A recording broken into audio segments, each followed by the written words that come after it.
জয়যুক্ত হলে কিন্তু আমাদের বাংলাদেশের জনগণের জন্য কিন্তু গলায় দড়ি দিয়ে কানতে হবে। বাংলাদেশের জনগণ মানুষ 17 বছর নির্যাতন সহ্য করতে করতে মানুষের পিঠ দখলে ঠেকে গেছে। মানুষ এখন আর ভয় পায়। মানুষের পক্ষে যদি কাজ না করতে পারেন মানুষ আপনাদেরকে কিন্তু ভোট দিবে। কিছু কিছু লোক দেশটারও অস্থিতিশীল করার চেষ্টা করতেছে। আলহামদুলিল্লাহ খুব সুস্থভাবে নির্বাচন হবে, কারণ কিছু কিছু লোক দেশটারও অস্থিতিশীল করার চেষ্টা করতেছে। যেরকম সাইডটা বিভিন্ন নির্বাচন হয়েছে, যেরকম ধরেন বাংলাদেশের সাইডটা বিভিন্ন নির্বাচন তো যেভাবে ছিনাই নিছে, কিন্তু বাংলাদেশের জনগণের আশা আকাঙ্ক্ষা ওইখানে যেরকম ধ্বংস হয়েছে, এখনো একটা দল আছে ওই দলের মানুষের উপর একটা আতঙ্ক সৃষ্টি করার চেষ্টা করতেছে।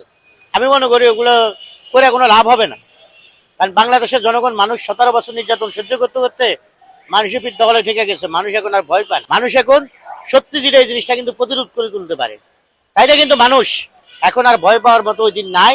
আশা করি সামনে সুস্থ নির্বাচন হবে, নিজের ভোট নিজে দিবে। আর বেশি বাড়াবাড়ি দেখলে কেন্দ্রে থাকে কিন্তু ইনশাল্লাহ কেন্দ্রে পাড়া দিবে। কেন্দ্রে পাড়া দিয়ে ইনশাল্লাহ জয়যুক্ত সিনা ইনশাল্লাহ মানুষ ঘরে যাবে। আমার হ্যাঁ না দুটা প্রশ্ন করছে, দুটা প্রশ্ন আছে এখানে, কিন্তু আপনি যে জিনিসটা বলছেন আমি এখানে ন্যায় পক্ষের পক্ষে, ন্যায় বোর্ডের পক্ষে। কারণ ন্যায় বোর্ডের পক্ষে কারণে, ন্যায় বোর্ডের পক্ষে শুধু দুটা কারণে। একটা হলো সংসদে যে কোনো দল ক্ষমতা আসবে সে দেশের সাথে কাজ করতে গেলে কিন্তু সংসদে তার স্পিকার লাগবে। হ্যাঁ বোর্ডের ভিতরে যদি পাশ হয় তাহলে স্পিকার থাকবে বিরোধী দলের, দুটা কক্ষ চালু হবে, তাহলে আমার ডাবল খরচ। আর এখানে হ্যাঁ ভোট যুক্ত হলে কিন্তু ক্লিয়ার পদ্ধতি নির্বাচন হতে হবে, কিন্তু এটা বাংলাদেশের জন্য ক্ষতি। তাহলে বাংলাদেশে ধরেন একে একে 3বার, এক বছরের ভিতর 3বার থেকে 4বার নির্বাচন হতে হবে, তাহলে আমার দেশের জন্য ক্ষতি। তাইতে আমি এখানে না ভোটের পক্ষে।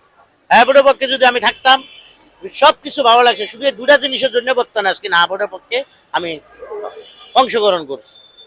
কিন্তু এই দুটা জিনিস কিন্তু বাংলাদেশের জন্য একটা ক্যান্সারের মতো। যেরকম ক্যান্সার হলে মানুষ বাঁচে না, ওই দুটা দৃশ্য কিন্তু মানুষের জন্য কিন্তু একই ধরনের দৃশ্য। আর বাকি যা আছে সবকিছু কিন্তু ভালো আছে, সবকিছু ঠিক। আমার সবচেয়ে তো মনে হয় না ভোট জয়যুক্ত হলে কিন্তু যা কিছু পরিবর্তন করতে হবে এটা নির্বাচিত সরকার পরিবর্তন করতে পারবে।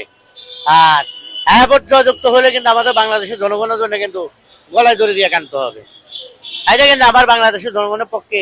কিন্তু আপনারা হাওয়া না ভোটের ভিতরে শুধু দুটা বিবেচনা করেন।